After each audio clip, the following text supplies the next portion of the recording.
Today we're gonna bring some new cushions for the actual seats. If you guys get outdoor patio stuff that's a little outdated, old and ripped, you want to look into something like this. So let's go ahead and open it up and see what we get when you get something like this. All right, when you get them like two wrapped up for the two pieces that are going to be part of the chair.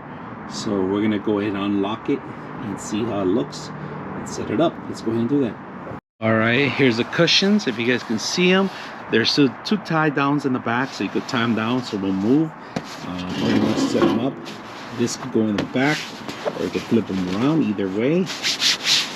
And water resistance, perfect for outdoors. So once you set them up, you pretty much just got to tie them up.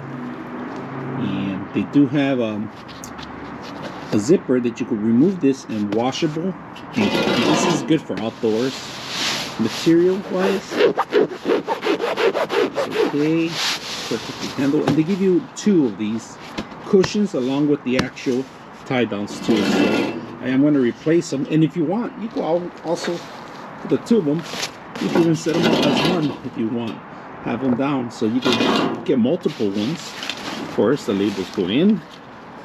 And you can set it down there and have it like that. So in the old ones, not very good material to this, and they come in various colors, of course. Easy to set up, easy to tie. You have the ties here. The other ones had the Velcro. These have the ties. You could remove these. You couldn't remove that. You could remove this and wash it. So hope you guys enjoy the video.